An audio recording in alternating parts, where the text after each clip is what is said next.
জাতীয় দলে ফেরার ক্ষুধায় অনুশীলনে ব্যস্ত সময় কাটিয়েছেন লিটন দাস। রবিবার মিরপুরে ঝালিয়ে নিয়েছেন ব্যাটিং, ঘাম ঝরিয়েছেন ফিটনেসে। চ্যাম্পিয়ন্স ট্রফির স্কোয়াডে সুযোগ না পাওয়া লিটন নিজেকে প্রমাণে পাচ্ছেন ডিপিএল ক্রিকেট, যা দিয়ে সহজেই জাতীয় দলে ঢোকবার সুযোগ তার। মাহমুদুল হাসান সজীবের রিপোর্ট। উজ্জ্বল রঙের জার্সি পরে প্র্যাকটিসে লিটন কুমার দাস। হয়তো তার এই উজ্জ্বলতা আরও বেশি ছড়াতো যদি চ্যাম্পিয়ন্স ট্রফিটা তিনি খেলতে পারতেন। তবে আপাতত সেসব নিয়ে মাথা ব্যথা নেই তার। ফেরার তাগিদে মহাব্যস্ত টাইগার ব্যাটার। কোনো জিনিস হারিয়ে গেলে নাকি তার মর্ম বাড়ে। লিটন দাস যেন সেটাই টের পাচ্ছেন হারে হারে, জাতীয় দল থেকে বাদ পড়ে। তাই তো টাইগাররা যখন দুবাইতে, লিটন তখন মিরপুরে। নিজের ভুলগুলো শুধরিয়ে ফিরতে চান ওয়ানডে দলে। লিটনের সামনে আপাতত ঢাকা প্রিমিয়ার লিগ। মার্চে শুরু হবে ওয়ানডে ফরম্যাটের লিগটি।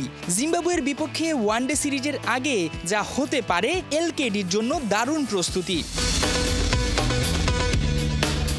বিপিএলে খুব একটা মন্দ সময় কাটাননি টাইগার ব্যাটার। কম বেশি প্রতিটি ম্যাচেই রান পেয়েছেন, কিন্তু সেটা ছিল টি-20 ফরম্যাট। যদি আইসিসির ইভেন্টটি টি-20 ভার্সনে হতো, নিশ্চিতভাবে লিটন থাকতেন সবার ওপরে। তবে ওয়ানডেতে ধারাবাহিকতা না থাকায় তাকে বাদ পড়তেই হতো। অবশ্য এবারই প্রথম নয়, ঘরের মাটিতে শ্রীলঙ্কার বিপক্ষেও বাদ পড়েছিলেন বাজে পারফরমেন্সে। এই ভাস্কর্যটির সঙ্গে লিটন কুমার দাসের দারুণ একটা মিল রয়েছে।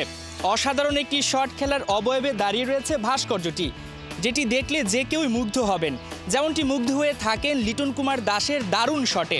তবে শুধুমাত্র দারুণ দারুণ শট খেললেই হবে না, তাকে দারুণ রান করতে হবে, নির্বাচকদের নজর কাটতে হবে।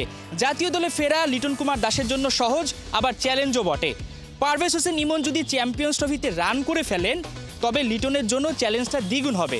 তবে সেই চ্যালেঞ্জ মোকাবেলা করতে প্রস্তুত লিটন, কারণ তার সামনে রয়েছে ঢাকা প্রিমিয়ার লিগ, যেটি খেলে রান করে তিনি জাতীয় দলে ফিরতে পারেন এবং জিম্বাবুয়ে সিরিজে তাকে দেখা যেতে পারে। তেমনটার জন্যই কিন্তু লিটন কুমার দাস ঘাম ঝরিয়েছেন মিরপুরে।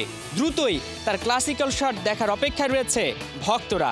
মাহমুদুল হাসান সজীব, ৭১, শেরে বাংলা জাতীয় ক্রিকেট স্টেডিয়াম, ঢাকা।